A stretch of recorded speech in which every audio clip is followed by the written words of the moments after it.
Ce meet-up, donc pour ce deuxième meet-up, de programmer, donc un sujet très intéressant. Oui, donc effectivement, ouais, bon, apparemment ma leçon passe, donc c'est déjà pas mal. Donc merci à Nicolas, de nous avoir tenus au courant. Donc pour ce deuxième meet-up de la saison qui est notre 11e meet-up déjà, donc on va parler de recherche NoSQL pour votre application SQL, donc titre compliqué pour un sujet compliqué ou pas compliqué. Donc ça, c'est David qui nous le dira durant les 4 prochaines heures. Évidemment. Voilà. Et c'est là, évidemment, que tout le monde part en courant. Non, ouais.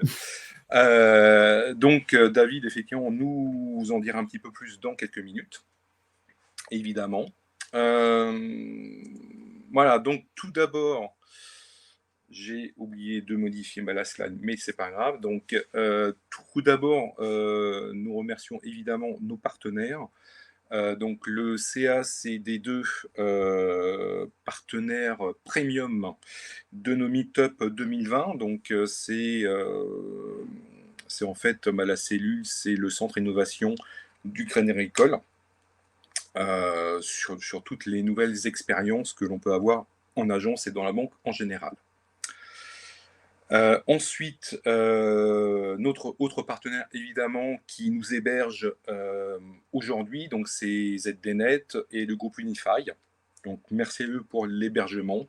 Donc ZDNet, hein, évidemment, premier site d'information pour les IT Pro et l'informatique d'entreprise. Donc merci à nos partenaires qui sans eux, on ne serait pas ici ce soir.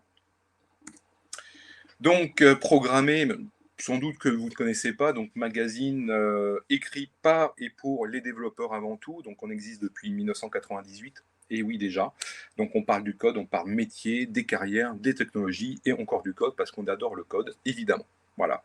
Donc c'est un magazine hein, qui est disponible en PDF, version papier, abonnement, kiosque. Et oui, parce que le kiosque, ça existe encore et le papier existe aussi. Donc c'est toujours intéressant.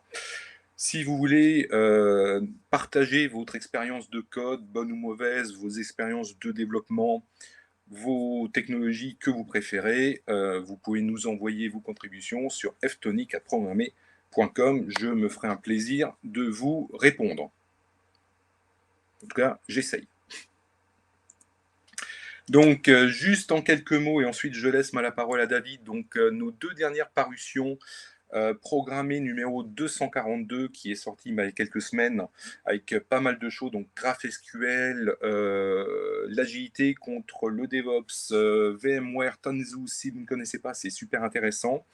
Tout ce qui est algorithme génétique, donc comment on code des algos génétiques en Python et en Java.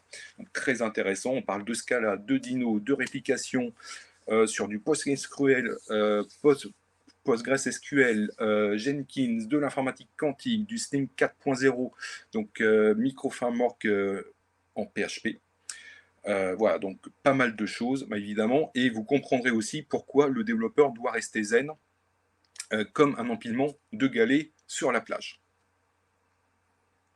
Et pour les amoureux et les amoureuses de vieilles machines, de vieilles techno, donc le magazine Technosaur, et le numéro de septembre, est un spécial Apple Lisa, donc une magnifique machine sortie en 1983. Donc une édition entièrement consacrée à l'Apple Lisa, de sa création jusqu'à sa mise à mort par un certain Steve Jobs en 85, avec tout plein de détails et d'anecdotes dedans. Voilà. Donc tout ça est disponible sur programmer.com. Alors, décidément, les numéros de Meetup, c'est pas mon truc ce soir, mais c'est pas grave, hein, voilà. Donc l'agenda de ce soir, c'est très très simple.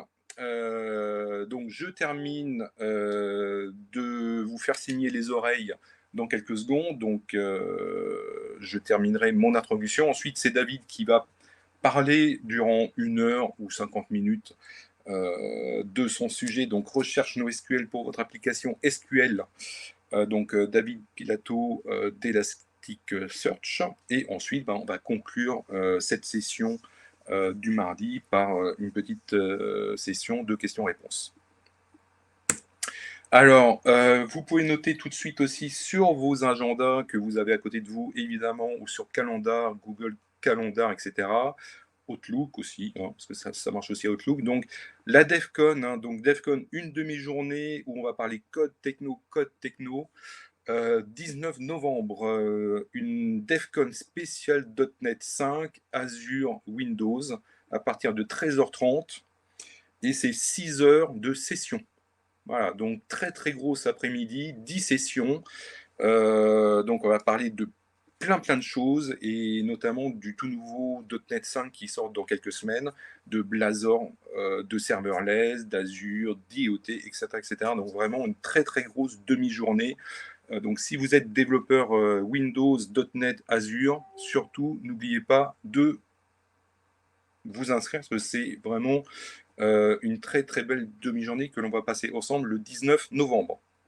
Donc agenda et inscription sur programmer.com ou sur meetup.com. Nos prochains meet-up, donc 10 novembre, on va parler serverless avec Emric, donc serverless sur Azure.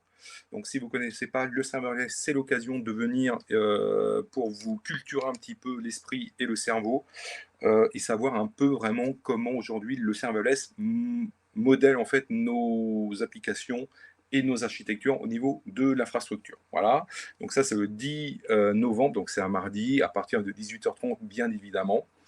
22 décembre avec Christophe Pichot qui va nous parler de C++20, C++ moderne. Donc 1h30 de joie et de délire autour du C++, hein, parce qu'on s'amuse bien aussi en C++, il ne faut pas croire. Et le troisième meet-up à ne pas oublier, donc c'est le 19 janvier 2021, être développeur en 2021. Et non pas en 2020. Hein. Donc on va parler un petit peu marché, quels sont les profils, pourquoi devenir développeur et quelles sont un petit peu les perspectives d'avenir quand on est développeur. Et moi j'ai fini et je laisse la parole à David pour la session. Bon meet-up à tout le monde. Si vous avez des questions, vous nous pinguez sur le fil de discussion. Et je vous dis à tout à l'heure. David, à Merci toi. François.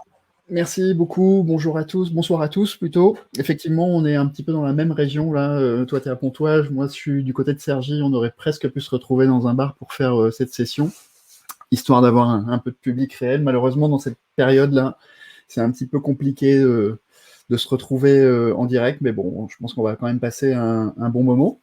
Donc, je vais vous parler aujourd'hui de comment ajouter en fait Elasticsearch sur votre application existante qui aujourd'hui tourne avec du SQL.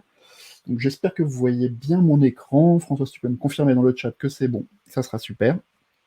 Ou même vous pouvez me confirmer si vous le voyez. Donc, ce sujet en fait est basé sur ma propre expérience quand je travaillais pour la douane française. Et j'avais mis en place le NoSQL et Elasticsearch en particulier pendant mon activité là-bas. Et en fait, je suis passé par tout un tas d'étapes pour essayer de trouver quelle était la bonne solution pour faire ça. Et en gros, c'est l'histoire que je vais vous raconter ce soir et qu'on va faire en direct. Alors, donc j'ai une page, je m'appelle David Pilato, donc je suis développeur et évangéliste chez Elastic, qui est l'éditeur principalement d'Elasticsearch. Sur cette page-là, speaker.pilato.fr, vous retrouverez notamment les liens vers la session de ce soir et tout ça si vous le souhaitez, sachant que je vous partagerai aussi sur Twitter cette information.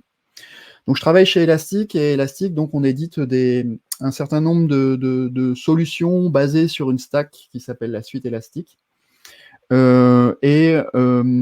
Notre stack vous permet de faire soit de la recherche classiquement de documents, et c'est vraiment ce qu'on va faire ce soir, c'est de la recherche pure et dure, soit de l'observabilité, c'est pas ce qu'on va voir ce soir, mais c'est des choses qui sont très intéressantes. Vous récupérez vos logs, vos indicateurs, vos traces, vos métriques, l'exécution de votre code en production, etc. Et vous arrivez à comprendre un petit peu tout ce qui se passe chez vous. Soit des solutions de sécurité aussi, vous êtes dans le domaine des security analytics et vous voulez comprendre d'où viennent des intrusions, qu'est-ce qui s'est passé, qu'est-ce que les gens qui ont exécuté des malwares chez vous ont été capables de faire, etc. Voilà, tout ça, ça vient ça se base sur la suite Elastic. Et la suite Elastic, elle est composée de deux éléments principaux. D'un élément principal, pardon, c'est Elasticsearch. C'est le moteur d'indexation et de recherche. Donc Elasticsearch, qu'est-ce que c'est? C'est une application qui est développée en Java, qui est scalable, qui peut tourner sur plein de nœuds et qui peut distribuer en fait la donnée sur plein de machines physiques. C'est hyper rapide, vous allez voir ça tout à l'heure. Ça dispose d'une interface HTTP REST. On envoie des documents JSON vers cette interface HTTP REST et ensuite on est capable de rechercher en temps quasi réel sur les données qu'on vient d'indexer.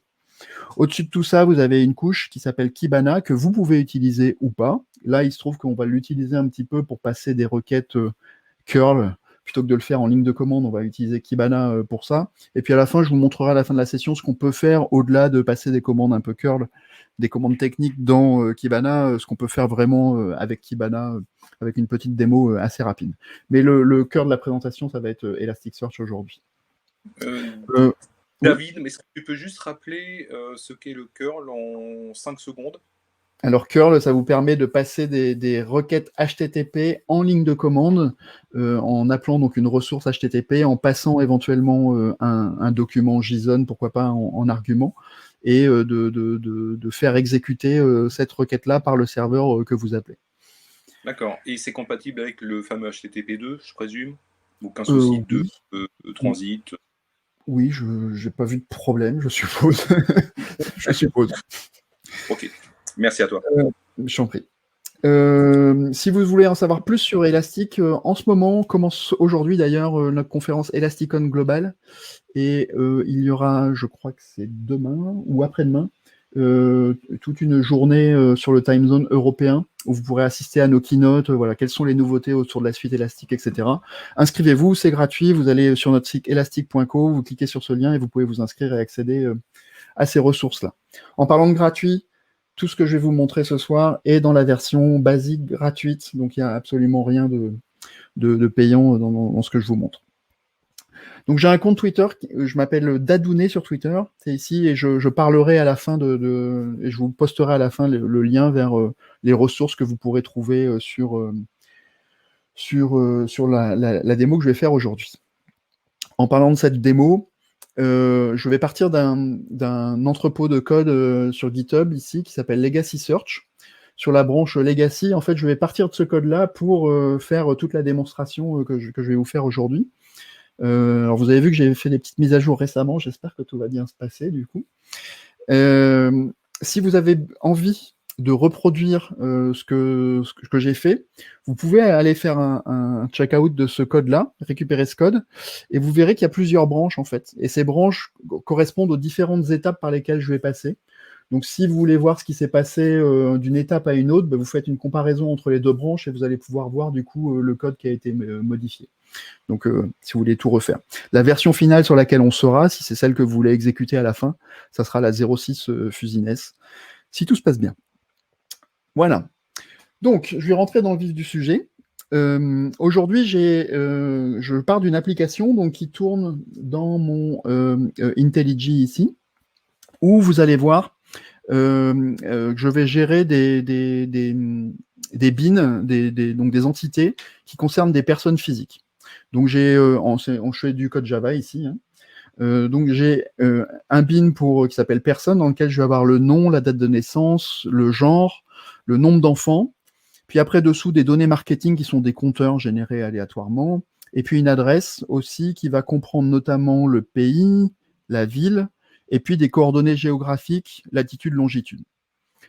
Mon application aujourd'hui utilise une base de données MySQL derrière, et j'utilise Hibernate qui nous permet de faire automatiquement du mapping entre mes entités que j'ai dans mon application métier vers la base de données automatiquement sans avoir à trop me soucier de tout ça.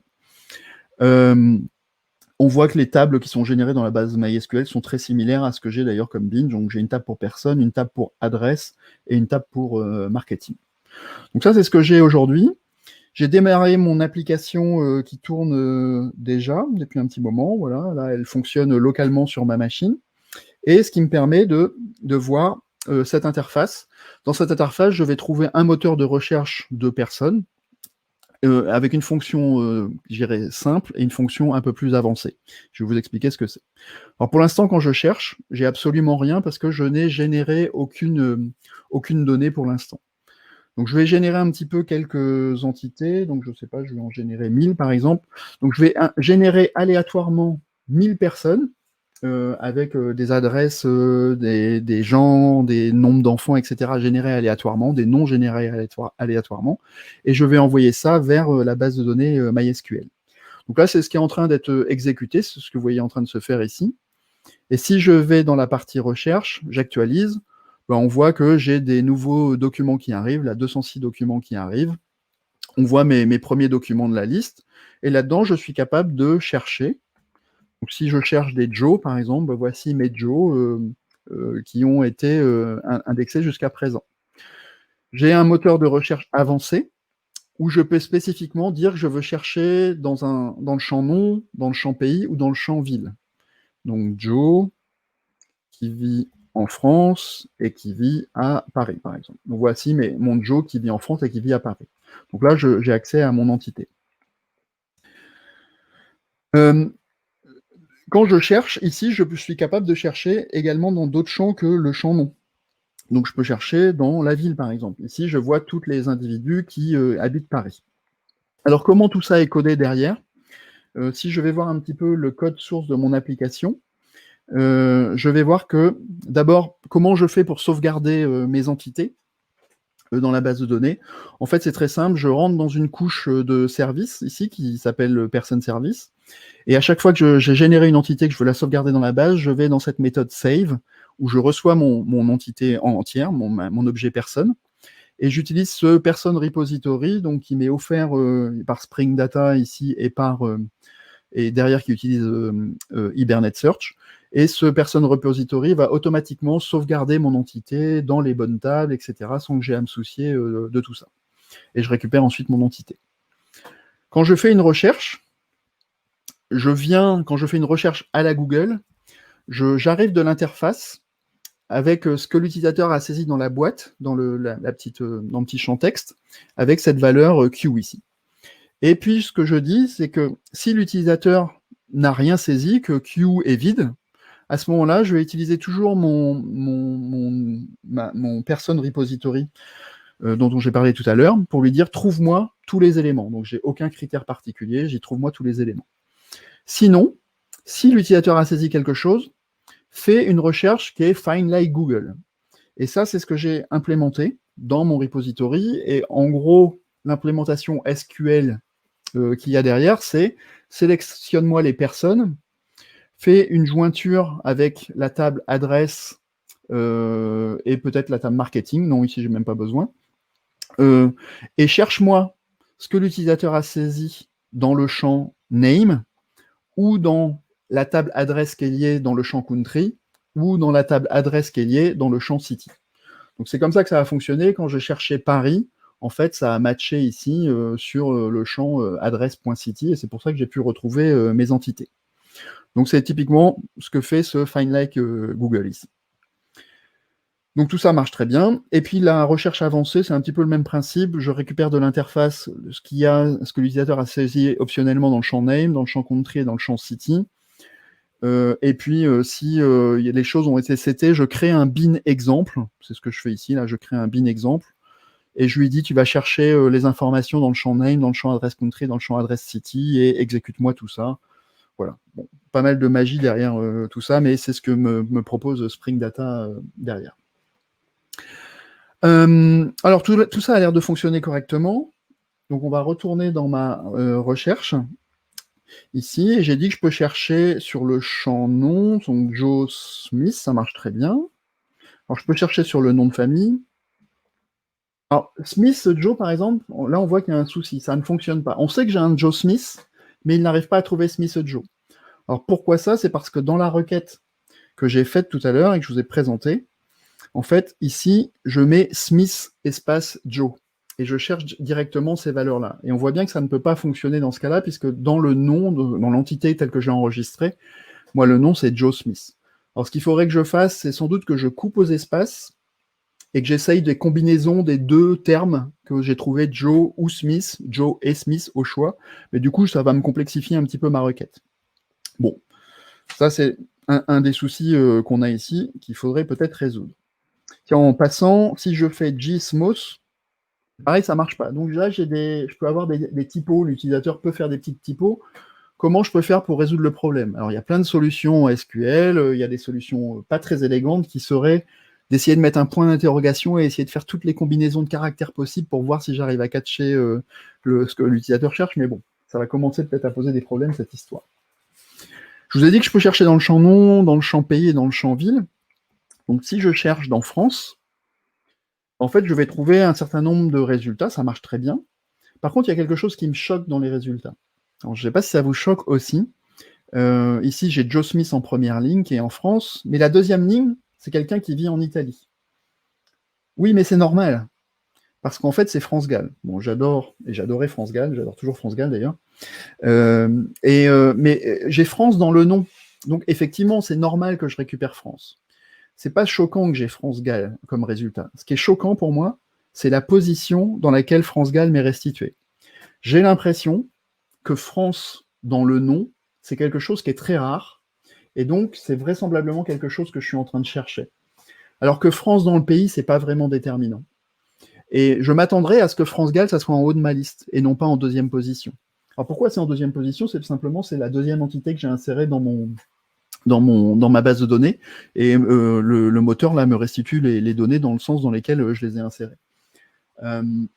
Si vous utilisez un moteur de recherche un petit peu comme Google, généralement, jamais vous allez à la page, enfin, vous allez de temps en temps à la page 2, à la page 3, mais jamais vous allez à la page 10. Ici, j'ai 1000 entités, j'en affiche 10 par page. Imaginez qu'il faille que j'aille à la 990e page pour arriver à récupérer mon entité France Gall si j'ai pas eu de bol, si elle avait été insérée à la fin. Dans un moteur de recherche, ça doit être pertinent. Une fonctionnalité de recherche doit fournir des résultats par pertinence. Et c'est ce que je vais essayer de vous proposer de faire dans notre cas. Alors, comment on peut faire? J'ai envie d'utiliser donc un vrai moteur de recherche pour faire de la recherche, et Elasticsearch, c'est le meilleur choix possible. Alors, je travaille pour Elastic, donc mon avis est complètement biaisé, ne me croyez absolument pas. Testez par vous-même, et vous verrez vous-même si vous avez le même effet waouh que j'ai eu quand j'ai découvert ce moteur de recherche en 2011, quand j'étais en douane. C'est vraiment assez bluffant. La question qui va se poser, c'est comment je vais envoyer les données depuis mon application vers finalement mon moteur de recherche Elasticsearch.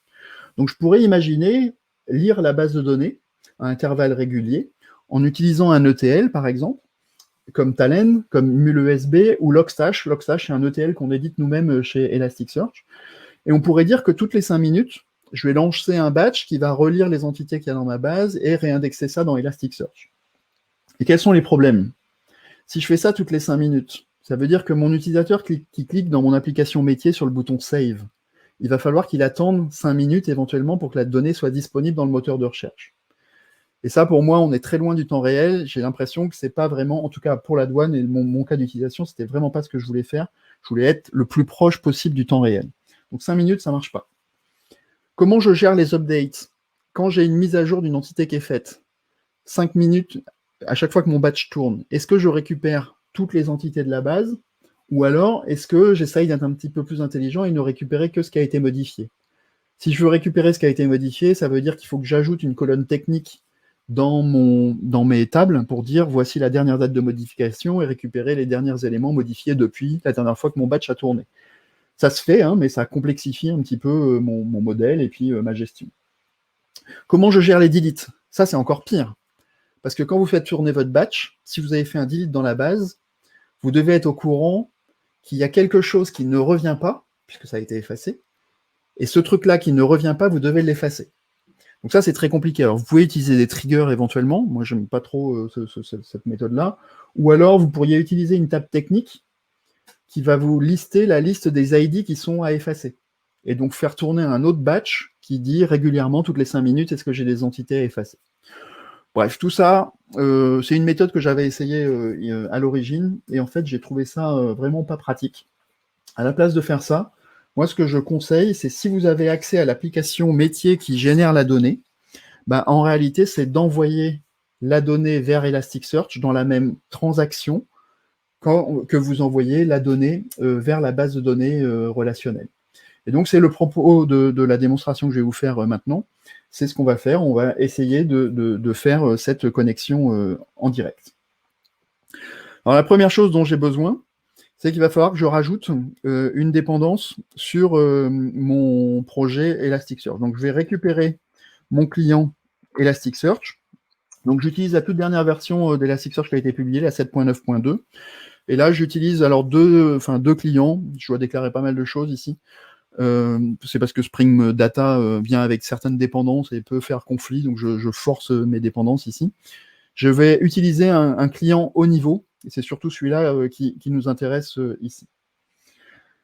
Donc ce que j'ai dit, dans mon service, dans ma méthode save, ce que je veux, c'est qu'à chaque fois que je sauvegarde une entité dans la base de données, je vais sauvegarder en même temps dans Elasticsearch. Donc pour ça, je vais créer une nouvelle classe qui va s'appeler Elasticsearch DAO. Je vais lui rajouter une méthode save et je veux sauvegarder mon entité que je viens juste de persister dans la base de données. Donc je vais créer une classe Elasticsearch DAO, je vais l'appeler, qu'il faut que je crée. Je vais la mettre dans mon package des DAO, Data Access Object, c'est pour accéder aux données. Et comme j'utilise Spring Boot, je peux faire ici de l'ingestion, donc je vais l'annoter en tant que composant, et il pourra être injecté automatiquement. Donc c'est ce que je vais faire ici, il faut que je l'injecte dans mon constructeur. Voilà. Et là, j'ai récupéré mon entité Elasticsearch DAO. Donc maintenant, il va falloir que je crée cette méthode save. Donc je crée ma méthode save, je veux sauvegarder une personne dans mon DAO. Alors la première chose que je dois faire, c'est qu'il me faut accéder à Elasticsearch, et pour ça, je vais avoir besoin de créer un client. Donc ça s'appelle un REST High Level Client, on l'appelle comme ça. Je vais le nommer ES Client. Et celui-là, je vais le créer dans le constructeur. Alors, je vais créer mon client ici. Donc ici, la façon dont ce que je vais faire, c'est que je vais spécifier quelle est l'URL à laquelle tourne mon cluster, donc quelle est l'adresse HTTP. Je vous ai dit qu'on fait du REST JSON. Donc voici l'URL de mon serveur HTTP. Si jamais vous voulez faire la démo vous-même et que vous voulez tourner en local, à ce moment-là, il y a un script Docker Compose que je vais vous montrer, qui est ici. Vous avez juste à faire un Docker Compose up, et automatiquement, vous aurez une instance qui tourne localement. Ici, moi, pour les besoins de ma démo, je vais faire une démo qui tourne dans le cloud, et donc je vais aller récupérer l'adresse de mon service qui tourne dans le cloud. Donc pour ça, je vais démarrer, je vais ouvrir mon instance cloud. Donc cloud, c'est un service qu'on commercialise chez Elastic. Vous avez 14 jours gratuits si vous voulez le tester sans aucune carte bancaire, sans rien. Et vous pouvez déployer des services. Alors l'avantage d'ici, c'est que vous pouvez choisir un petit peu pour quel cas d'utilisation vous voulez tourner, soit la suite Elastic, etc.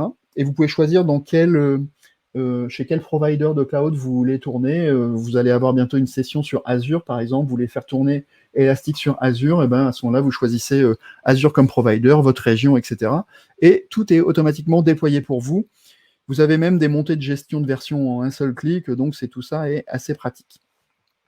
Donc ici, j'ai déjà déployé mon repository.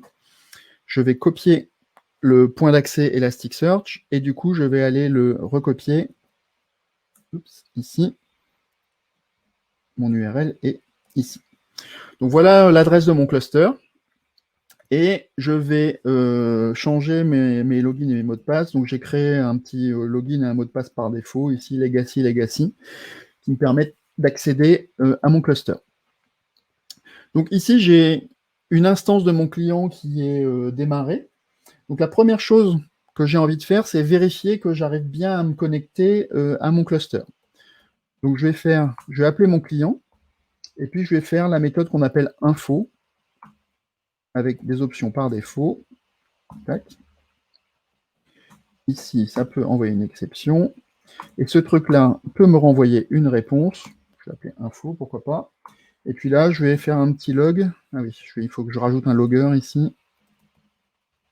Un petit logger. Voilà.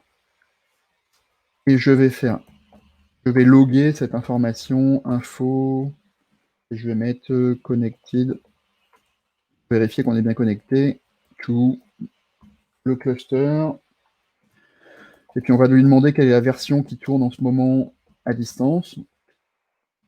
Donc là, je vais lui passer l'URL du cluster et je vais récupérer cette info.getVersion.getNumber.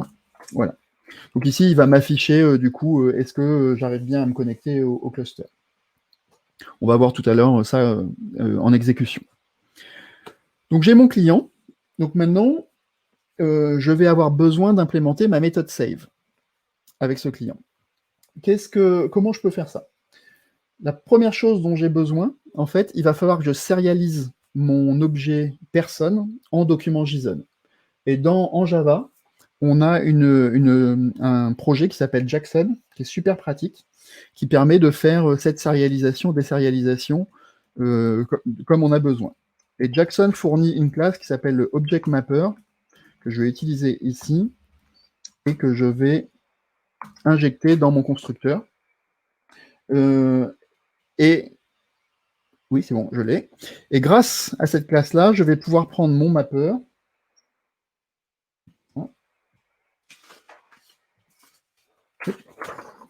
Faire mon mapper, pardon. Et dire, écris-moi mon objet comme une chaîne de caractères. Donc automatiquement, ici, je vais faire, hop, je vais mettre une exception seulement. Ici, ça va être mon document JSON. Donc dans cette chaîne de caractères-là, je vais avoir une représentation de mon entité sous forme de document JSON.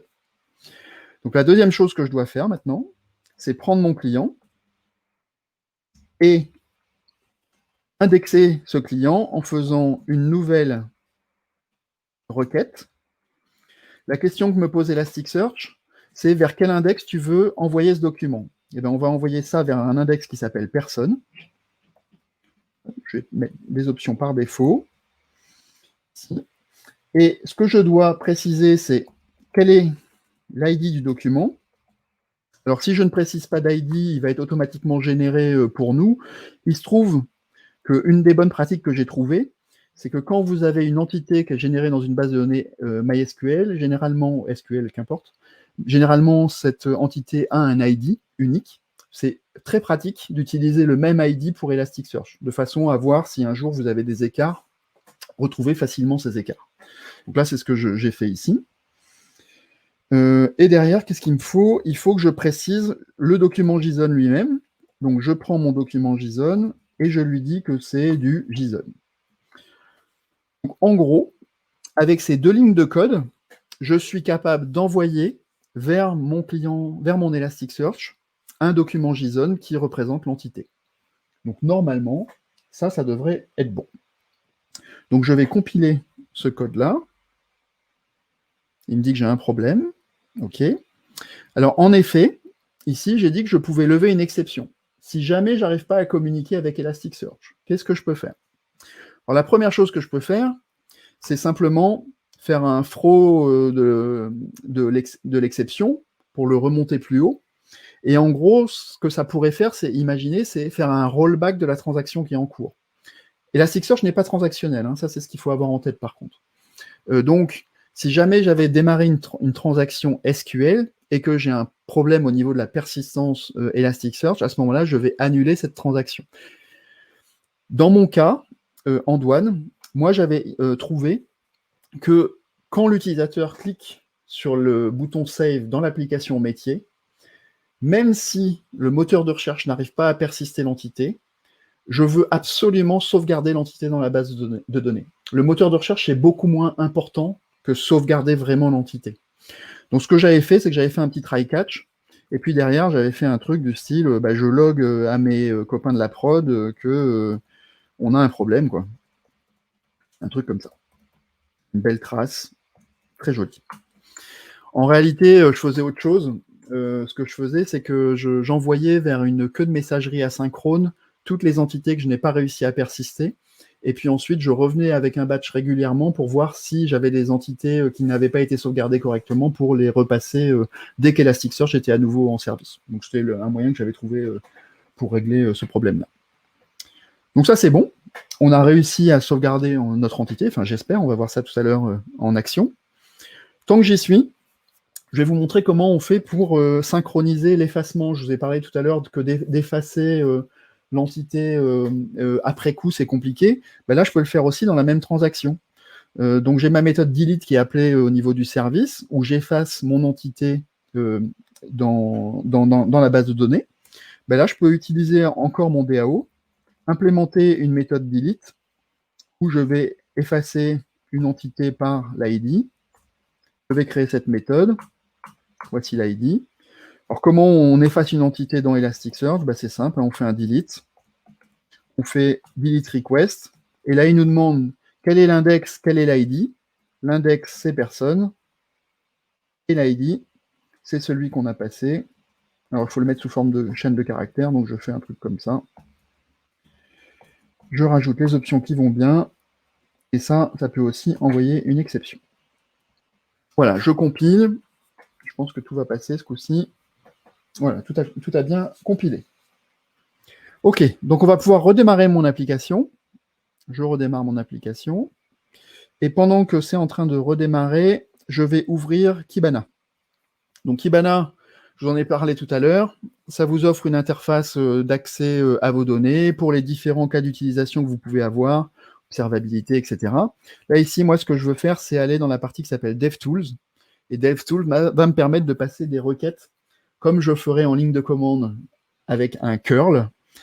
Ici, je peux faire un get slash, simplement pour dire, vas-y, est-ce que tu tournes, quelle est ta version, etc. Je vais juste vérifier que je n'ai pas d'index qui s'appelle personne qui existe avec cette ligne-là. Effectivement, pour l'instant, j'ai rien. J'ai aucune donnée, l'index n'existe pas, j'ai absolument rien. Donc, on va pouvoir voir si, maintenant que j'ai redémarré, si j'insère à nouveau quelques documents, on va réinsérer 1 millier de documents, on va voir comment ça se passe. Tiens, en passant, notez la vitesse à laquelle j'arrivais à insérer la donnée dans la base de données MySQL tout à l'heure. C'était à peu près 22 documents par seconde. Alors, sachant que j'insère en local, et là, pour Elasticsearch, par contre, je vais aller insérer dans le cloud. Donc, j'ai ralenti un petit peu le process, mais on va voir tout à l'heure que finalement, on peut arriver à améliorer ça. Si je retourne dans DevTools, et cette fois, je rappelle mon cat indice personne, j'exécute ça, et on voit bien que j'ai effectivement des documents qui arrivent, 293 documents. Donc voilà, au fil de l'eau, j'ai des documents qui arrivent dans mon index. Je peux exécuter une recherche avec cette ligne-là. Je vais faire get person search. J'exécute ça. Je vois que j'ai 576 documents. Et voici les 10 premiers documents. Alors, on les voit ici. Il y a un certain nombre de métadonnées. Donc l'index, l'ID. Et puis dessous, ce qui est intéressant, c'est dans le champ source. Ici, j'ai la représentation de mon entité de tout à l'heure, mais sous forme JSON. C'est ce que a fait Jackson, si vous avez suivi jusque-là ce que je vous ai dit. J'avais une question d'Olivier qui me dit « Olivier renvoie un acknowledgement comme quoi le doc a été inséré dans l'index ». Oui, effectivement. Sinon, tu peux regarder la réponse fournie par Elasticsearch, l'objet réponse, et voir si ça a bien été inséré.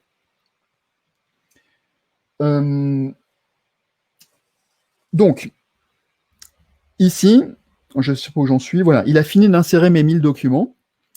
Pour autant, ici, je cherche toujours dans la base de données relationnelle. Je n'ai toujours pas changé la partie recherche. D'accord ? Donc, ce qu'on va faire maintenant, c'est qu'on va passer sur cette partie-là, on va remodifier notre code pour aller maintenant chercher effectivement dans Elasticsearch et non plus dans la base de données relationnelle. Donc, pour faire ça, je vais retourner dans ma couche service. Et dans la partie search qu'on avait tout à l'heure, je vais supprimer toute cette partie et je vais réimplémenter cette couche-là. Donc, ce que je vais faire, c'est que je vais commencer par créer des requêtes. Donc, pour ça, on a des classes dans Elasticsearch, dans le client, qui s'appellent les Query Builder. Donc, c'est ce que je vais faire ici. Je vais créer des queries. Et ce que je vais lui dire, c'est que je vais lui dire que si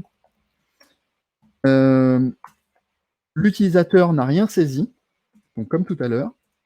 La requête que je veux créer, j'ai pour ça des builders, c'est une requête qu'on appelle un match all, qui veut dire donne-moi tous les résultats possibles et imaginables. Sinon, si l'utilisateur a saisi quelque chose, la requête que je vais créer, alors il y a plein de requêtes disponibles, mais celle que je vais utiliser ici, c'est ce qu'on appelle une multi-match query. Et il me dit qu'est-ce que tu cherches? Est-ce que l'utilisateur a saisi? Q. Alors la question de Didier, c'est est-ce que c'est du JSON ou du ND-JSON? Là, c'est du JSON que j'insère à ce moment-là. Donc, j'exécute la requête et je vais lui dire dans quel champ veux-tu chercher pour le texte qu'on cherche. J'ai un champ qui s'appelle name, j'ai un champ qui s'appelle adresse.country, j'ai un champ qui s'appelle adresse.city, donc c'est ce dont on cherchait tout à l'heure. Et puis j'ai aussi en fait, Elasticsearch par défaut, il va tout indexer. Donc j'ai un champ gender par exemple, si je veux chercher par genre. Ok, donc j'ai fait ma requête. Maintenant, je peux appeler mon DAO. Je vais créer une méthode qui s'appelle search et je vais lui passer la query que je viens de créer. Et en même temps, je vais vous montrer comment on gère la pagination. Depuis l'interface, je peux récupérer les paramètres de pagination. Je vais vous montrer que c'est assez simple à implémenter. Donc, je vais créer cette méthode, query from et size. Comment j'implémente cette requête? Donc, je vais appeler mon client, comme tout à l'heure, qui me propose une méthode search. Je dois créer une search request. Alors, Elasticsearch, c'est un moteur de recherche qui est multitenant. Ça veut dire que vous pouvez créer plein d'index pour plein de cas d'utilisation différents et chercher dans tous ces index-là. Ici, moi, je sais que je vais chercher dans un index qui s'appelle personne. Donc, je vais limiter à cet index-là ma recherche. J'ai besoin aussi de mes options. Options. J'ai besoin de ça. Et ça, une exception. Donc il faut que je rajoute des détails maintenant. Ici, je dois, alors c'est un petit peu verbeux, il faut que je rajoute un new search source builder qui vous permet de dire un petit peu exactement ce que vous voulez faire. Donc ici, ce que je veux faire, c'est lui spécifier une requête. Donc quelle est la requête que j'ai construite tout à l'heure? Et puis pour la pagination, c'est assez simple. Il y a des paramètres from, depuis quel numéro d'objet, si vous voulez commencer, et quelle est la taille de la page. Ici, je vais juste passer ces paramètres-là qui viennent de l'interface. Il faut que je rajoute une nouvelle option, parce que tout à l'heure, je vais insérer plus de 10 000 entités. Donc, il y a une optimisation qui est faite notamment pour les sites marchands, où, en fait, si vous n'avez pas besoin de savoir quel est le nombre exact d'entités que vous avez au-delà de 10 000, 10 000, c'est la valeur qu'on fixe, nous, par défaut, à ce moment-là, vous mettez, le track total hits est à faux par défaut. Moi, ici, j'ai envie d'avoir exactement quel est le nombre d'entités exactes que j'ai, donc je vais rajouter true. Alors, ça va ralentir un petit peu les performances, mais vous allez voir, c'est pas vraiment gênant. Alors, ce search renvoie une réponse. Qu'est-ce qu'il manque? Ah oui, c'est pas ça. Ici. Ce search me renvoie une réponse, et je vais renvoyer cette réponse au service. Réponse. Je peux retourner dans le service, je récupère mon objet réponse, et puis ici, ce que je vais faire, c'est renvoyer la réponse, alors sous forme de document JSON. Alors en fait, je triche un peu, c'est-à-dire que mon talk concerne uniquement le back-end, mon application n'est pas si legacy que ça, le front-end est déjà tout fait en AngularJS, etc. Donc je vais pas toucher le front-end, en fait, je vais pas du strut, ce genre de vieux trucs dans mon cas. Je vais modifier la partie recherche avancée. Vous vous rappelez que je peux chercher dans 3 champs différents. Donc juste, je ne vais pas tout coder, j'ai un petit truc pour tricher ici. Comme tout à l'heure, je vais créer une query et je dis que si l'utilisateur n'a rien saisi dans le formulaire, dans le champ name, dans le champ country et dans le champ city, à ce moment-là, tu fais un match all, comme tout à l'heure. Si jamais il a saisi quelque chose, alors à ce moment-là, je vais créer ce qu'on appelle une requête booléenne, boolean query.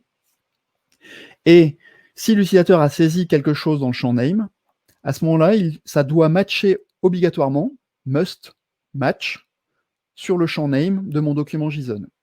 Si l'utilisateur a saisi quelque chose en country, ça doit obligatoirement matcher sur le champ adresse.country.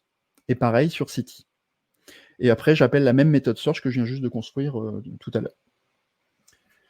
Donc, je vais compiler ce code. Je vais redémarrer en fait l'application. Hop, je redémarre tout. C'est du Java, hein, donc de temps en temps, il faut que je redémarre. Alors, en passant, on va regarder ce qui m'a affiché et ce qui m'a affiché quelque chose. Vous vous rappelez, tout à l'heure, au début, j'appelais la méthode info. Voilà, effectivement, ici, je le vois ici, je suis bien connecté à mon cluster dans le cloud qui tourne sur la version 7.9.2. Donc, tout va bien, j'ai réussi à me connecter. Je vais aller voir dans mon interface maintenant de recherche, ici. Donc là, maintenant, l'implémentation que j'ai, j'utilise la recherche de type match-all. Et j'utilise Elasticsearch. Si je cherche pour Joe, alors vous avez vu, ça ne fonctionne pas. Je tape J-O, ça ne fonctionne pas. Par contre, le terme entier fonctionne. Je tape J-O-E, ça fonctionne correctement. Donc là, il y a une régression, j'allais dire, fonctionnelle par rapport à ce qu'on avait tout à l'heure. Je vais chercher Joe Smith. Ok, ça marche. Smith Joe. Alors cette fois, j'ai corrigé le problème qu'on avait tout à l'heure. Vous voyez que je cherche Joe Smith ou Smith Joe, ça marche quand même. Donc ça, c'est pas mal. Je peux même faire des trucs, je pense, comme ça. Smith Joe, point d'exclamation, vous voyez, ça marche toujours. Donc il y a un certain nombre de traitements, on va voir ça tout à l'heure, qui est fait par Elasticsearch pour réussir à traiter ces cas-là. Alors je peux chercher Paris. Alors seulement le terme entier. Voilà, ici je vois tous les éléments qui concernent Paris. Ça fonctionne bien. Et si je cherche pour France, alors ça marche. Je vois bien toutes mes entités. Et là, vous pouvez remarquer un truc. C'est que mon entité France-Galles, elle se retrouve automatiquement en première position. Et c'est fait comment, ce truc-là? En fait, c'est fait par quelque chose que j'affiche ici à droite. Quelque chose que me calcule Elasticsearch, qui est une notion de score. Plus le score est élevé, plus Elasticsearch a estimé que le document était pertinent. Donc, dans le cas de ce document où il y a France-Galles, France a un score beaucoup plus élevé. Enfin, pardon, le document France-Galles a un score beaucoup plus élevé. Pourquoi? Parce que j'ai matché sur le champ name, et France dans le champ name est un terme très très rare. Et plus c'est rare, plus ça va être pertinent en fait. Alors que France dans le champ pays, finalement, comme j'ai inséré aléatoirement des données, ça doit être 25% de mon dataset, ça ne représente pas quelque chose de significatif. Donc le score est toujours de 1,37 ici. Donc là, on a trouvé quand même quelque chose d'assez intéressant pour notre cas d'utilisation. Alors, j'ai deux choses à régler. J'ai une première chose à régler qui est que quand je commence à taper des termes, ça ne fonctionne pas. J'ai oublié de vous montrer quelque chose. Et puis l'autre chose que j'ai à régler, c'est que j'insère 16 documents par seconde. Alors tout à l'heure, j'étais plutôt à 22 documents par seconde, donc c'est quelque chose que je dois améliorer. L'autre chose que j'ai oublié de vous montrer, c'est la recherche avancée. Quand je tape, alors les termes pas entiers, ça ne marche pas, mais quand je cherche Joe, le terme entier, qui vit en France et qui vit à Paris, donc ça fonctionne, je retrouve bien mes entités, donc ma recherche avancée fonctionne, mais partiellement parce que pour des sous-termes, ça ne marche pas. Donc ça, c'est des choses qu'il va falloir qu'on règle, qu'on va régler. Donc la première chose que je vais régler, c'est ce chiffre-là. Pourquoi est-ce que c'est si lent? Quand j'insère un document dans Elasticsearch, ici, quand j'appelle cette méthode-là, en fait, j'ouvre une connexion HTTP avec Elasticsearch, j'envoie mon document JSON, j'attends la réponse et je continue. C'est vraiment loin d'être performant. À la place, on a une API qui s'appelle Bulk API, qui vous permet d'envoyer un batch, si vous voulez, un certain nombre de documents à indexer ou à effacer, des opérations à faire en fait sur votre index, tout à la fois. En Java, on a une classe utilitaire qui est super pratique, qui s'appelle le bulk processor, et c'est ce que je vais construire ici. Je vais vous expliquer comment fonctionne ce truc-là. Ici, je dois créer ce bulk processor, un champ, voilà. Donc ce que je dis ici, c'est que je crée cette instance de bulk processor, donc ce helper, et je lui dis, tu vas remplir le bulk processor avec des actions, et toutes les 10 000 actions, tu vas flusher, tu vas faire un seul appel HTTP avec les 10 000 actions à l'intérieur vers Elasticsearch. C'est ce que je lui demande de faire ici. Et ça, vous imaginez que ça va être beaucoup plus performant, parce que plutôt que de faire 10 000 opérations unitaires HTTP, j'en fais qu'une seule, et j'envoie ça vers Elasticsearch. Ce que je lui dis aussi, c'est que toutes les 5 secondes, même si tu n'as pas 10 000 actions accumulées dans le bulk, flush ce que tu as. Si tu as quelque chose, tu le flushes. Ça va éviter d'avoir à attendre indéfiniment mes entités de remplir le bulk. Donc je dois un petit peu modifier la façon dont j'indexais. Au lieu de sauvegarder directement mon entité, je vais utiliser mon bulk processor et je vais rajouter mon opération d'indexation. Et cette fois, j'ai plus besoin d'options. Donc ici, régulièrement, le bulk processor va être flushé et va appeler l'API bulk. Je peux faire ça pour les effacements aussi. Au lieu d'effacer un par un mes actions, je peux simplement lui dire, voilà, appelle le bulk processor, rajoute l'opération d'effacement si tu as besoin, et il va exécuter tout ça. Oui, ça c'est bon. La prochaine chose que je vais faire, c'est que je vais régler mon petit souci de requêtes qui ne fonctionnaient pas correctement. Quand je faisais une requête, je vous rappelle, ici de recherche, quand je cherchais ici pour JO, ça ne fonctionne pas correctement.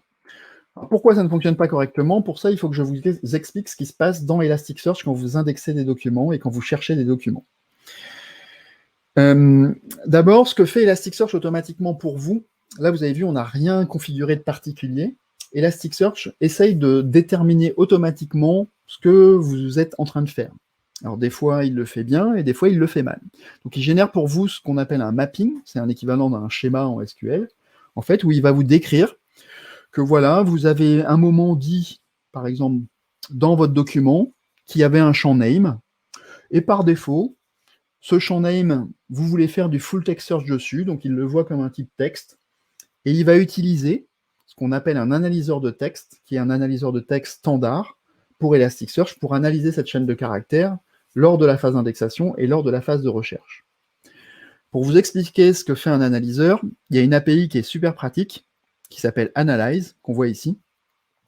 Et si vous lui passez un texte, qui est Joe Smith, vous lui précisez quel est l'analyseur que vous voulez utiliser, donc l'analyseur standard qui est utilisé par défaut par Elasticsearch. Si j'exécute cette requête, je vois qu'en fait, il y a 2 tokens qui sont générés, Joe, donc vous voyez, tout est mis en minuscule, c'est découpé aux espaces, tout est mis en minuscule, et j'ai 2 tokens générés, Joe et Smith. Et c'est ces 2 tokens-là qui vont être indexés dans l'index inversé qu'on utilise derrière. On utilise Apache Lucene, qui est la bibliothèque qu'on utilise et qu'on embarque dans Elasticsearch. C'est une bibliothèque à laquelle on contribue d'ailleurs beaucoup, sous licence Apache. Et ce Joe et Smith, donc c'est les 2 tokens qui vont être indexés et rattachés au document que vous êtes en train d'indexer. Lorsque vous cherchez, lors de la phase de recherche, le même analyseur, par défaut, va être appliqué à ce que vous cherchez. Si mon utilisateur il cherche Joe, ça va me générer mon token JO en minuscule, et ce token-là va être comparé à l'index inversé. Or, JO, on ne le trouve pas dans l'index inversé, puisque c'est JOE qu'on trouve, donc ça ne va pas matcher, et c'est la raison pour laquelle je ne trouve pas mes résultats. Si je cherche JOE, ça va générer JOE comme token, et là, pour le coup, je vais bien le trouver dans mon index inversé. Okay, j'espère que vous me suivez là-dessus. Alors, il y a plusieurs stratégies pour résoudre le problème. On pourrait utiliser des wildcards, il ne faut surtout pas faire ça, c'est pas bien, c'est pas propre comme solution. Il y a d'autres solutions, mais une des solutions que je vais vous montrer, c'est juste pour introduire la possibilité d'utiliser des analyseurs de texte, c'est d'utiliser des analyseurs. Donc pour ça, je vais utiliser un index test, qui n'existe pas ici. Je vais créer mon index test avec un certain nombre de settings. Donc ici, je vais définir un analyseur que j'ai appelé un analyseur n-gram, avec un tokenizer que je définis dessous. Je ne vais pas rentrer dans le détail ici, je n'ai pas assez de temps, mais je vais utiliser un tokenizer de type edge-n-gram qui va faire un certain nombre de transformations sur mes chaînes de caractères. Donc je l'ai exécuté, mon index test, il est créé. Et maintenant, si j'analyse la chaîne de caractères Joe Smith avec mon analyseur Ngram, qu'est-ce qui va se passer au moment de l'indexation? Je vais générer des sous-tokens. Au lieu de générer JOE, comme tout à l'heure, en tant qu'un seul token, je vais générer J, JO, JOE, S, SM, SMI. Lors de la phase de recherche, je vais utiliser un analyseur simple pour juste mettre en minuscule ce que l'utilisateur cherche. Et donc mon JO va devenir JO en minuscule. Quand je recompare avec l'index inversé, je vais être capable de retrouver ce terme, donc de retrouver le document. Et donc là, je vais être capable de retrouver les documents que je cherchais. Donc c'est ce que je vais faire. Je vais effacer mon index personne. Alors là, il y a plusieurs stratégies. Si vous allez voir le repository que j'ai créé, vous verrez qu'on peut le faire, cette commande-là, on peut la faire aussi en Java. C'est ce que j'ai fait dans le code en Java. Mais là, je vais le faire ici à la main directement. Donc je vais créer un index personne à la main.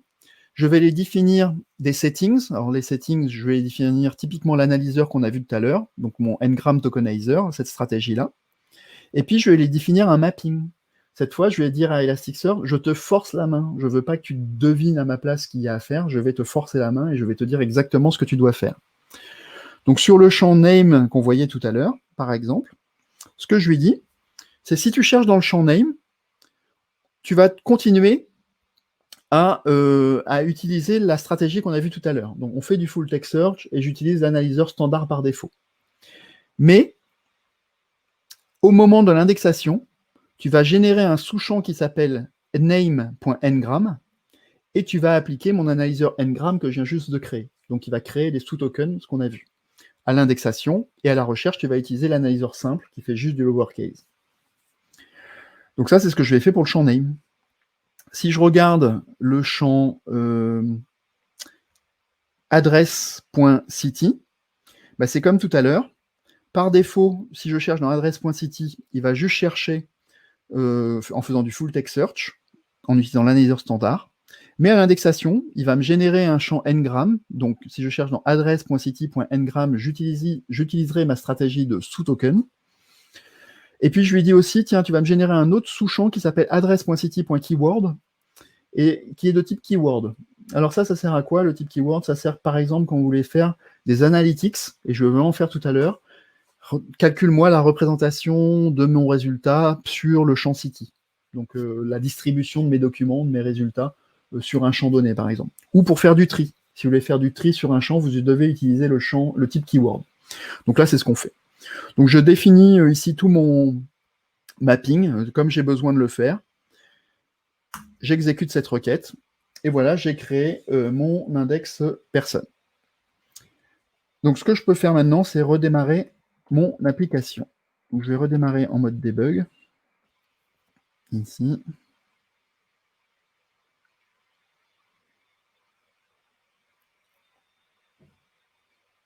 OK, donc il a démarré. Donc maintenant, je vais réinjecter des documents. Donc ce qu'on voyait tout à l'heure. Ici, je vais injecter 1000 documents et on va voir ce qui se passe. Donc voilà, là, on retourne vers nos 20, 21, 22 documents par seconde. Donc on voit qu'avec ma stratégie d'indexation de bulk, ici, je suis en train d'indexer mes documents et sans perturber le moteur MySQL.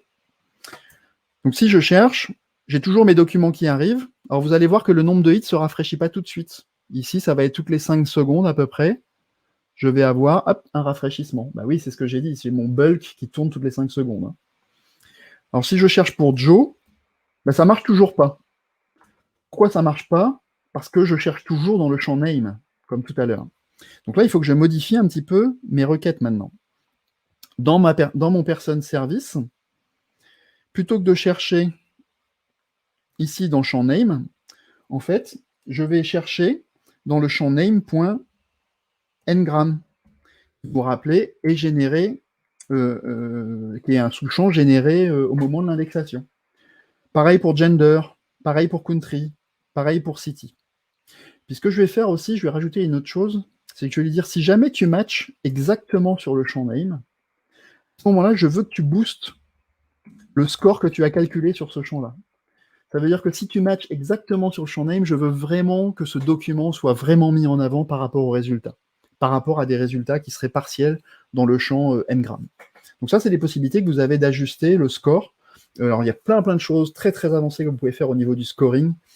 Faire des courbes en cloche en fonction de la distance. Imaginez, vous avez des restaurants et vous avez un utilisateur et vous voulez recommander des pizzerias et vous voulez que les pizzerias les plus proches de votre utilisateur aient un score plus élevé. Ben voilà, vous pouvez faire des gaussiennes de ce type-là, enfin, des choses super avancées qui sont sympas à réaliser. Donc, je vais compiler ce code. Normalement, je suis en mode debug, il devrait le prendre à la volée. OK. Et maintenant, si je cherche Joe, alors voilà, j'ai J-O, ça commence à fonctionner. Et je vois que Joe Smith, ici, en termes complets, ça fonctionne très bien. Si je cherche France, FR, A, vous voyez, j'ai Franck et France qui ont le même score, hein, parce que pour l'instant, ils se ressemblent complètement. F-R-A-N-C. Et si je tape le E, bah, je vois que j'ai un boost énorme sur France, puisqu'effectivement, ça match exactement sur le champ name. Et là, pour le coup, il est en haut de ma liste. Alors, pourquoi les autres sont en second? Bah, c'est toujours parce que le champ country est récupéré derrière. On va faire la recherche avancée. Pareil, ça ne fonctionne pas avec des sous-termes. Qu'est-ce que je dois faire? Ben, dans ma recherche avancée, au lieu d'aller chercher dans le champ name, ben maintenant je vais chercher dans les champs name.ngram, country.ngram et city.ngram.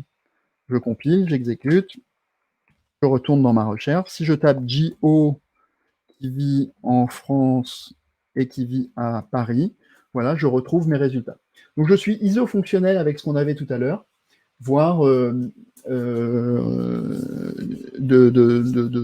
et voir un petit peu mieux que ce qu'on avait tout à l'heure. Il y a une question d'Olivier. Est-ce qu'il y a des annotations qu'on peut ajouter aux entités Java pour générer le mapping à partir de la structure objet?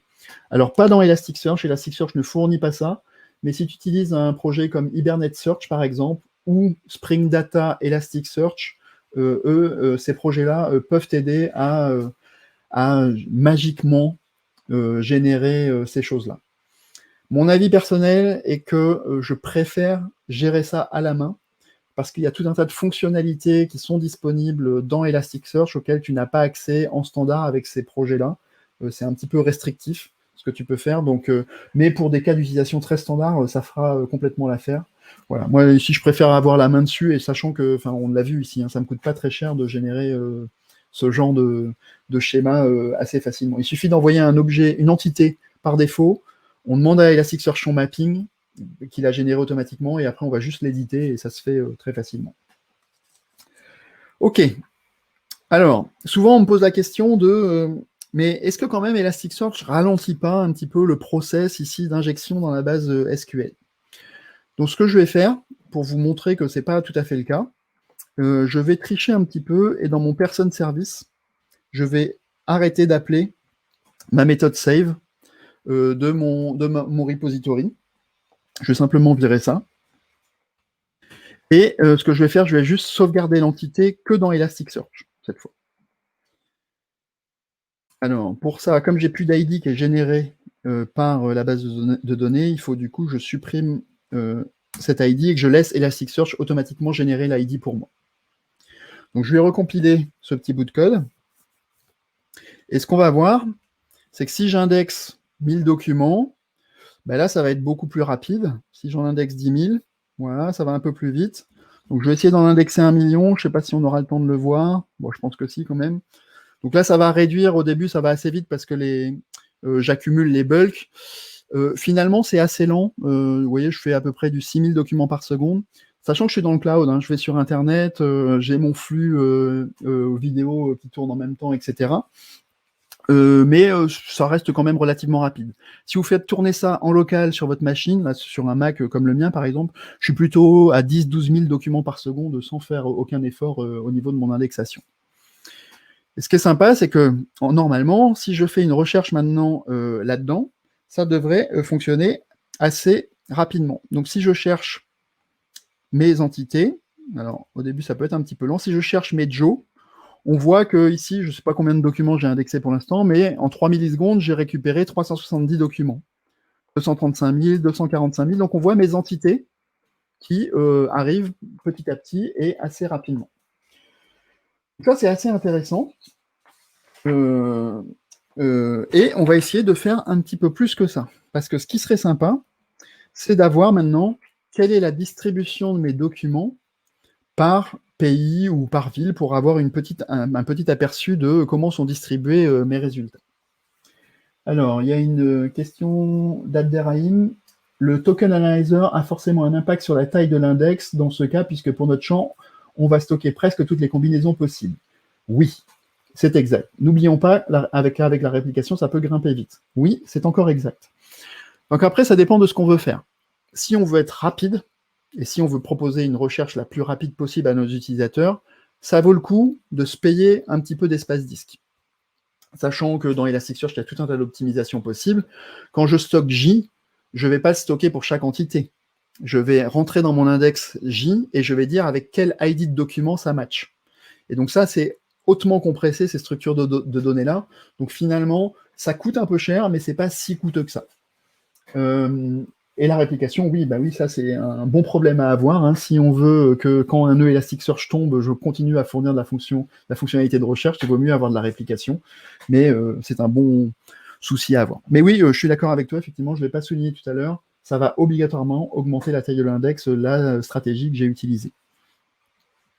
Un wildcard ne fera pas ça, mais par contre, vous aurez des recherches beaucoup plus lentes que ce qu'on voit ici. Alors, ce que j'ai envie de faire, je vous ai dit, c'est j'aimerais bien avoir des résultats sur ma distribution de mes documents. Et pour ça, je vais aller modifier mon DAO pour rajouter à mes requêtes ce qu'on appelle des agrégations. Donc, je vais vous faire ça. Je vais vous expliquer ce que je fais ici. Je vais créer ce qu'on appelle une terms agrégation. Terms agrégation, c'est en gros, c'est donne-moi le top 10 des résultats groupés par les termes les plus fréquents. Donc c'est le top 10 des valeurs, et ordonné par les valeurs les plus fréquentes. Donc ici, je vais avoir un regroupement sur le champ adresse.country.keyword que je génère à l'indexation, comme je vous l'ai dit tout à l'heure. Donc agrégation de type terme. Puis je veux calculer une autre agrégation. Je veux faire un histogramme de date sur le champ date de naissance, et je veux générer un bucket par année. Donc, calcule-moi la répartition de mes entités par année de naissance. Alors ça, par expérience, quand j'étais en douane, je devais faire tourner un batch la nuit qui arrivait à me produire ce type de résultat dans une table temporaire de statistiques, parce que ça prenait beaucoup de temps à calculer ce truc-là en SQL. Là, je vais vous montrer ce que ça donne. Alors, côté interface, j'ai déjà fait tout le boulot, donc vous n'avez pas... il y a encore un petit peu de magie derrière tout ça. Hein. Voilà ce que ça va donner. Donc, je pense que j'ai fini d'injecter ma donnée. Ouais, sur mon million de documents, ici, je vois que j'ai ma répartition par pays. J'ai 253 010 individus en France, par exemple, et ma répartition par année de naissance. Côté interface, j'ai groupé tous les 10 ans. Et puis dessous, mes résultats. Et si je cherche là-dedans, mes Joe, on voit que sur mon million de documents, en 8 millisecondes, je sais que j'ai 1561 Joe, dont 358 en France et 210 dans les années 60. J'espère que je suis toujours bon au niveau du temps. Ouais, c'est bon. Oui, on est dans les temps, il reste 15 bonnes minutes. Oh, bah c'est parfait. Donc j'ai assez pour vous montrer autre chose. C'est super. Ce que je veux vous montrer, c'est qu'il y a des fonctionnalités qui sont disponibles. Alors, sur les sites marchands, vous trouvez ça classiquement, mais aussi dans les outils de recherche d'entreprise, dans les systèmes d'information d'entreprise. Moi, c'est ce que j'ai implémenté en douane, typiquement. Je cherche mes Joe et j'ai envie de voir quels sont mes Joe qui sont en France. Donc, ma tentation, c'est de cliquer sur France pour ajouter un filtre. Donc, côté interface, j'ai déjà fait le boulot. Je clique sur France et ça me rajoute un filtre sur le terme France. Mais en fait, je n'ai pas encore implémenté ça côté back-end. Donc là, c'est ce que je vais vous montrer. Comment je peux rajouter ce qu'on appelle de la navigation par facette, c'est-à-dire aller filtrer mes individus qui sont en France. Donc pour ça, je vais retourner dans mon person service. Peut-être que quelques personnes ont remarqué tout à l'heure, dans ma méthode search, j'ai des champs qui ne sont pas utilisés.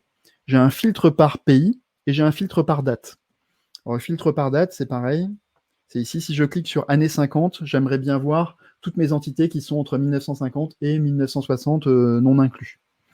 Donc c'est ce que je veux faire ici. Alors comment je peux implémenter cette recherche? Ben, ici, je vais rajouter une petite couche. Je vais vous expliquer. Je dis, si l'utilisateur a mis un filtre par pays ou s'il a mis un filtre par date, à ce moment-là, je vais faire une requête booléenne, ce qu'on a vu tout à l'heure, et cette requête booléenne doit obligatoirement matcher la query qu'on a faite tout à l'heure, qui est soit un match all, soit le multi-match query avec ça. Mais ce que je vais dire en plus, c'est que si jamais il a voulu faire un filtre par pays, à ce moment-là, tu vas filtrer en faisant une query de type terme sur le champ address.country.keyword avec le terme France si l'utilisateur avait sélectionné la France. Et s'il a saisi une date de début dans le filtre, donc 1960, je vais calculer la date de fin, donc 1960 plus 10, ça va faire 1970, et je vais faire ce qu'on appelle un range query, donc un filtre aussi, je veux filtrer mon résultat, avec un range query sur le champ date de naissance entre 1960 et 1970. C'est ce que je veux faire ici. Donc je vais exécuter ça, enfin compiler. Voilà. Et qu'est-ce qui se passe maintenant pour mes Joe? Donc ici j'ai toujours mes Joe, et si je clique sur France, je ne vois plus que les Joe qui sont en France, et si je clique sur 1960, je ne vois plus que les Joe qui sont nés dans les années 60. Okay, donc c'est exactement la navigation par facette, et ce qui est super pratique. Alors, on peut faire un petit peu plus dans l'analyse. Ici, je vais vous proposer une analyse un petit peu plus avancée. Tu as une question de Olivier. Pourquoi tu as mis le point keyword? Alors, j'ai mis le point keyword parce que ici, je fais ce qu'on appelle une terme. C'est ici. Je fais une term query.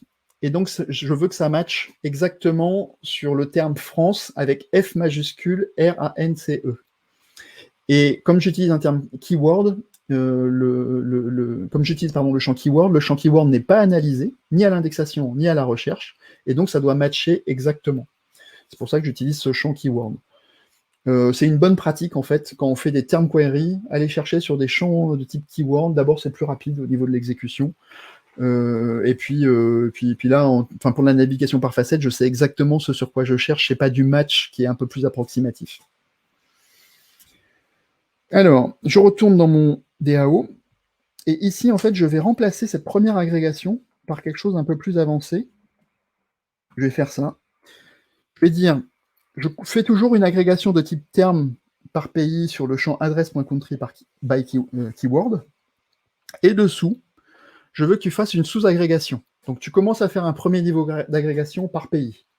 Et dessous, tu fais une agrégation de date histogramme. C'est ce qu'on a vu tout à l'heure. Je veux, sur le date de naissance, faire à peu près tous les 10 ans. Calcule-moi le nombre d'individus tous les 10 ans. Donc, par pays, puis tous les 10 ans. Et ensuite, pour chaque bucket de dizaine d'années, je veux que tu fasses une sous-agrégation où tu vas me calculer un average, donc le nombre moyen d'enfants. J'ai un champ numérique children, calcule-moi le nombre moyen d'enfants. Pour afficher ça, j'ai besoin d'une page, donc c'est la seule fois où vous allez voir quelque chose de l'interface graphique. C'est pas grand-chose que je vais faire. Je vais juste décommenter un truc que j'avais déjà prévu. Voilà. Donc je vais rajouter un bouton compute et qui va vous montrer ce résultat en action. Donc si je rafraîchis cette page, j'ai maintenant mon bouton compute. Et ici, je vois en quelques millisecondes ma distribution de mes individus par pays, puis tous les 10 ans, et pour chaque 10 ans, le nombre moyen d'enfants qu'il y a. Et si je tape Joe, vous allez voir, c'est un moteur de recherche, c'est puissant. En 7 millisecondes, je sais que j'ai 1561 Joe, comme tout à l'heure. Voici la distribution par année, par pays, et le nombre moyen d'enfants que j'ai à ce moment-là. Voilà, c'est super bluffant, je trouve. Ça va super vite. C'est vraiment, pour moi, c'est vraiment, ça fait partie des choses qui m'ont énormément impressionné. Au début, d'ailleurs, ça m'a tellement impressionné que j'ai cru que Elasticsearch faisait des approximations et ne donnait pas des vrais résultats. Mais en réalité, si, c'est vraiment calculé, c'est sur tout le dataset, les résultats sont corrects. Alors, je vais vous montrer une dernière chose que je veux vous montrer au niveau de notre application, c'est qu'est-ce qui se passe quand je fais des fautes de frappe. je tape J, ça ne me donne rien. Comment je peux gérer ce cas-là? Une possibilité, c'est, et que je vous recommande d'ailleurs, c'est d'utiliser une fonctionnalité de nos requêtes qui s'appelle le fuzziness factor. Fuzziness, c'est un critère de flou. Quel flou tu m'autorises? Alors, je peux mettre une valeur, ça peut être 1, 2. Alors, 1, ça veut dire que j'ai le droit à un écart d'une lettre, une lettre qui manque, une lettre qui a été ajoutée, ou une lettre qui a été remplacée par une autre, par exemple. Je peux aller jusqu'à 2 maximum. Je vous déconseille d'utiliser un fuzziness factor en dur, parce que pour des textes qui sont très courts, par exemple J, comme tout à l'heure, un fuzziness de 1, J peut être remplacé par n'importe quelle lettre. Donc ça va matcher sur n'importe quoi. Donc ça n'a aucun intérêt. À la place de ça, je vous conseille le fuzziness qui s'appelle auto. Et ça, il va automatiquement s'adapter en fonction de la taille du terme. En gros, jusqu'à, je crois que c'est 2 caractères, il va mettre aucun flou. De 2 à 5, il va autoriser un caractère. À partir de 5, il va autoriser 2 caractères de modifier. Donc ça va être beaucoup plus pratique, ce truc. Donc, je compile ça. Et on va voir ce que ça donne en action ici. Si je tape maintenant J-I-E, je retrouve bien mes Joe. Effectivement, on voit que j'ai réussi à récupérer mon Joe Smurf, par exemple. Ici, je récupère mon individu comme je le souhaite. Alors, je peux faire la même chose dans la recherche avancée. Tout à l'heure, on faisait J, E, ça ne marchait pas. Smurf, ici, ça ne marchait pas. Comment je peux catcher ça? Mon fuzziness factor que j'ai vu ici, je peux en fait simplement l'appliquer dans mes match query de la même façon, alors sur tous les champs ou sur un seul des champs, ça dépend de votre cas d'utilisation. Ici, je veux le mettre partout, parce que je vais être capable de chercher avec du flou un peu partout. Hop, ici. Donc si je cherche Smos, je le trouve, qui vit en France à Kiris. Voilà, je trouve mes entités. Voilà pour le flou. Alors, on va maintenant retourner dans Kibana et je vais essayer de vous montrer des choses un petit peu plus jolies qu'on peut faire avec Kibana. Ça, typiquement, c'est si vous avez un use case un petit peu de business intelligence, vous pouvez utiliser Kibana ce pour quoi il est fait normalement, c'est-à-dire pour visualiser de la donnée. Je ne vais pas rentrer dans le détail complet. Je vais directement importer des objets. Ah non, je crois qu'ils sont déjà là. Je n'ai pas besoin de le faire, pardon. Si je vais dans Dashboard, je crois que je les ai directement. Oui. J'ai créé un dashboard avec des visualisations en fait qui est déjà prêt. Donc si je clique sur mon Person Dataset, je vais vous montrer ici une visualisation des données. Alors ce qu'on voyait tout à l'heure, en gros, et cette fois, ça va être beaucoup plus visuel que ce qu'on a fait. Alors ça se fait un peu, c'est un click and play, hein, c'est en quelques clics de souris, vous faites ça de façon très aisée, cette chose-là. Vous avez, et donc je cherche ici toutes mes entités entre 1940 et 2010, je vois mon nombre total de documents, ici je vois la répartition de mes documents, et vous voyez, j'ai des informations, j'ai par année, en 1959, la répartition homme-femme et le nombre moyen d'enfants. C'est en gros, c'est ce que j'ai fait en Java tout à l'heure, c'est le date histogramme, splitter homme-femme par exemple. Ici, je fais des termes d'agrégation sur le champ gender, puis après par pays. Donc j'ai fait 2 niveaux d'agrégation que là, je visualise. J'ai des coordonnées géographiques latitude, longitude, et je peux mettre ça sur une map. Vous voyez, j'ai pas mal d'individus en France, par exemple, qui sont ici. Voilà, je peux faire tout un tas de visualisations, puis dessous afficher mon résultat set. Et si je cherche mes Joe, de tout à l'heure, vous allez voir qu'en quelques... Oula, intéressant celui-là. C'est la première fois que je vois ça. Alors ça, c'est un bug. Voilà. C'est la première fois que je le vois, celui-là. Il est assez original. Bon, j'ai relancé. On voit ici la distribution de mes Joe, donc mon nombre total d'individus, distribué par année de naissance, réparti homme-femme, nombre moyen d'enfants, réparti par pays, par ville, etc. Ici, les coordonnées géographiques, les personnes que je peux avoir, etc. Donc là, ici, j'en ai 358 en France, etc. Okay. On peut faire de la navigation par facette comme tout à l'heure.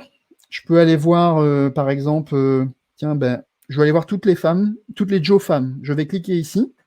Je fais de la navigation par facette, ce qu'on a vu tout à l'heure. Je vois ici tous les Joe qui sont des femmes. Je vais voir, tiens, toutes les femmes. J'ai 516 302 personnes qui sont des femmes. J'ai envie d'aller voir les femmes nées dans les années 70. Hop, je sélectionne dans mon graphique les femmes nées dans les années 70. Je veux voir celles qui vivent en France. Alors je prends. Est-ce que je peux faire ça? Ouais, je vais cliquer ici. Je vais appliquer ces filtres-là. Donc je vois ici que les femmes nées dans les années 70. Je vois ici que j'ai des femmes qui vivent à Cergy. Eh ben, je vais cliquer sur Cergy. Donc maintenant, je vais voir que les femmes qui vivent au niveau de Cergy. Donc je peux même zoomer. Ici, on peut zoomer ce truc-là. On va voir que j'ai fait des trucs. Hop. Je zoome. Vous voyez que j'ai fait du random hein, dans un rectangle. Tac. OK. Donc on voit ici un certain nombre d'individus qui vivent dans ce quartier. Donc, je vais zoomer encore un peu plus. Par où j'habite moi? J'habite par ici. Donc ce que je peux même faire, c'est faire des trucs du style tiens, j'ai envie de dessiner une forme et je veux voir toutes les femmes qui vivent exactement à côté de chez moi, donc mes voisines, nées dans les années 70. Hein. Si vous avez compris ce que je suis en train de faire, je suis en train de refaire Mythique en fait. Hein. Donc voyez, je vois ici les femmes qui correspondent à mes critères. Et puis comme ma femme utilise le même service que moi, en fait, ce que je vais faire, c'est que je vais exclure mes voisines. Hein, je vais faire juste toutes les femmes qui ne sont pas exactement mes voisines, mais qui vivent quand même à Cergy. Vous voyez, c'est ce que je viens de faire ici. Donc ça, c'est la puissance que vous pouvez avoir derrière Elasticsearch, c'est être capable de faire ces requêtages en temps réel. Là, si j'injecte de nouvelles données, vous allez voir ces schémas se mettre à jour automatiquement et être capable de répondre aux questions que vous vous posez en temps réel et proposer ça à vos utilisateurs également. Voilà, j'ai fini ma session et donc je suis à votre disposition si vous avez des questions. Très bien, merci David. On a quelques minutes, on a 5-10 minutes pour des questions si vous le souhaitez, il n'y a pas de souci. Voilà. Si vous voulez en savoir plus, donc à nouveau, donc il y a le repository, donc je l'ai partagé tout à l'heure sur Twitter. La vidéo donc sera enregistrée, donc sera rediffusée plus tard, donc vous pouvez revoir un petit peu les manips que j'ai faites. Merci Marc. Et n'hésitez pas aussi à venir sur le site web d'elastic.co. Inscrivez-vous à Elasticon. Il y a plein de choses super sympas, notamment dans les versions gratuites. Il y a un truc qui s'appelle Enterprise Search et je suis super fan de ce truc-là. C'est avoir une sorte de Google Search Appliance qui tourne sur vos données d'entreprise, aller chercher dans vos Gmail, dans vos Google Docs, dans votre Dropbox, etc. Et tout ça fédéré au même endroit. Il y a une version basique gratuite pour faire ça. Vous pouvez l'avoir dans le cloud. Si vous n'avez pas de compte cloud, vous testez, vous déployez un Elasticsearch Entreprise si vous voulez dans le cloud et en quelques minutes, vous avez ça disponible aussi. Donc testez tout ça et vous verrez tout ça notamment pendant les keynotes. Moi-même, je fais un talk pendant cette session, pendant Elasticon, où je vais présenter un projet personnel que j'ai qui s'appelle le File System Crawler, qui permet d'indexer des documents locaux, genre des PDF, des OpenOffice, tout ce genre de choses que vous avez sur votre disque dur, et ça va les envoyer vers Enterprise Search, et vous allez pouvoir les visualiser dans Enterprise Search. D'accord. Voilà. Alors, entre-temps, j'ai activé les micros de toutes les personnes qui sont sur le Meetup. Et qui ont un micro. Ça fonctionne, voilà, et ceux qui ont le micro. Donc, si vous avez des questions, donc c'est soit par le chat ou par le micro si tout fonctionne. N'hésitez pas.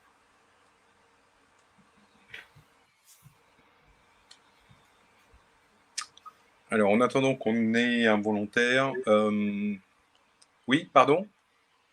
Non, je crois pas qu'il y ait de questions. Non, bon. Donc, tu utilises un outil GenBrain, comme j'ai vu. Oui, mon IDE, ouais. Ouais. Ça fonctionne aussi avec un Visual Studio Code? Oh, oui, tout ce que tu veux. De toute façon, c'est du Java. Hein. Là, j'utilise Maven pour compiler, mais c'est du Java. Et donc, oui, tu veux avec ce que tu veux. Moi, cet IDE, j'ai l'habitude de le pratiquer maintenant. Donc, c'est juste... mais c'est le truc qui est important dans ce que j'ai montré, qui est dépendant d'Elasticsearch, c'est juste le client, en fait. Et le client Java, tu as juste à insérer ce client-là, et puis voilà. D'accord. Donc, une question. Bonsoir. Quelle est la frontière ou différence entre Elasticsearch et Lucene? Alors, j'ai dit tout à l'heure qu'Elasticsearch est basé sur Lucene.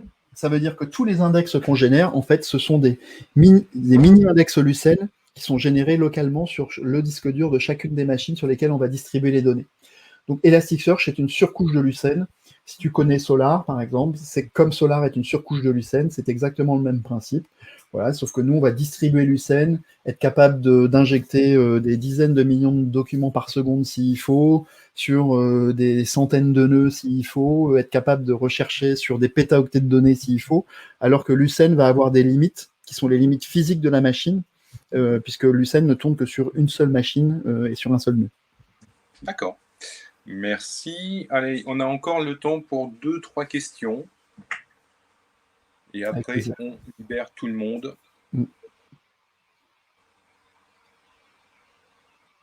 Ou alors, tu as été d'une clarté exceptionnelle. J'espère que j'ai été assez clair. Après, il y a peut-être des personnes qui font pas de Java, qui ont peut-être été un petit peu larguées par moment, mais enfin, tout ce que j'ai expliqué est applicable, quel que soit le langage. On a des clients pour quasiment tous les langages, que vous fassiez du Perl, du Python, du .NET, du que sais-je encore, du PHP, etc. On a des clients pour tous ces langages-là.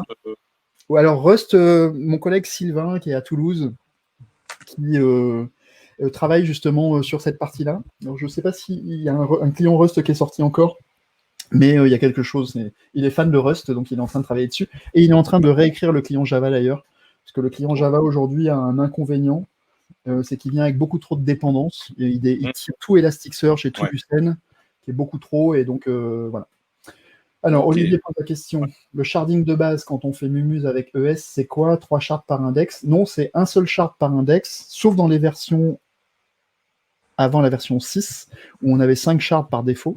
Aujourd'hui, c'est un shard par index. Donc, un shard, c'est quoi? C'est la distribution de notre index. Si je mets 3 shards pour un index, ça veut dire que je vais avoir 3 index Lucene qui tournent en parallèle. Et ces 3 index peuvent être distribués sur des machines différentes. Donc, c'est ça la notion de shard. Et chaque shard peut être répliqué. Donc, par défaut, c'est 1. Et ça se change facilement quand on crée les. Tout à l'heure, j'ai montré que je mettais des settings dans les index. Je peux mettre le nombre de shards dont j'ai besoin. OK. Au sujet sur Token Analyzer, est-ce possible de supprimer les données après les avoir ajoutées? Alors, ça n'a pas de rapport avec le Token Analyzer, mais est-ce qu'il est possible de supprimer des données après les avoir ajoutées, donc après un mois? Donc ça, c'est tout ce qui va concerner ce qu'on appelle les time series indices, donc c'est-à-dire tous les index qui concernent les données temporelles. En réalité, vous allez mettre un timestamp, donc une date dans chacun des documents que vous indexez avec sa date d'indexation, par exemple, et vous allez envoyer, typiquement pour les logs, hein, c'est ce qu'on fait pour tout ce qui est observabilité, les index du jour, les données du jour dans un index journalier. Puis, le jour suivant, vous allez créer ça dans un nouvel index, etc., etc., etc. Et en fait, plutôt que de faire un delete by query qui serait très très coûteux au niveau Elasticsearch et Lucene, où vous voulez purger une partie de la base, vous allez simplement dropper les index quand vous n'en avez plus besoin. Donc, au bout d'un mois, vous dites, drop-moi les index les plus vieux. On a des fonctionnalités qui automatisent tout ça, qui s'appellent Index Lifecycle Management, qui existe. Il y a une interface graphique maintenant à 7.9 en plus pour gérer tout ça. Vous pouvez donner vos critères. Je suis en mode hot, c'est-à-dire j'indexe énormément. Typiquement, c'est le cas des logs. Hein. Je vais mettre ça sur des machines avec des disques SSD très très puissantes, parce que c'est des choses que je requête très souvent, donc je vais mettre des machines puissantes. Et puis, peut-être qu'au bout de 2-3 jours, je vais aller sur des machines warm. Et sur les machines warm, ça va être une phase warm que je vais déclencher. Je vais avoir des disques tournants où je peux stocker plus de données, et c'est pas grave si c'est un peu plus loin à requêter, parce que de toute façon, je vais pas requêter aussi souvent, par exemple. Et puis après, je vais dire, je vais aller plutôt dans une phase call, et puis éventuellement, je vais faire sur une phase effacement. Donc ILM, Index Lifecycle Management, permet d'automatiser tout ça. Très bien. Allez, on a le temps pour une dernière question, et ensuite on clôture pour ce soir. Donc, en attendant la dernière question, hein, je rappelle de booker vos agendas. Donc, 10 novembre, serverless, 19 novembre, DevCon spécial .NET 5, Blazor, Azure, Windows, UWP, etc., etc., etc. Projet Orléans, projet Réunion, à partir de 13h30, le tout en ligne, 6h, 7h même, enfin, plus de 6 heures de conférences non-stop. Voilà.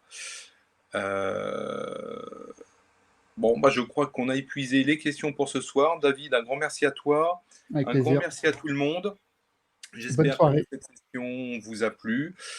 Et le replay dans quelques jours, en croisant les doigts, si tout va bien, on ne sait jamais. Hein. Voilà, bonne soirée à tout le monde et à très bientôt. Merci. Merci, Au au revoir. revoir.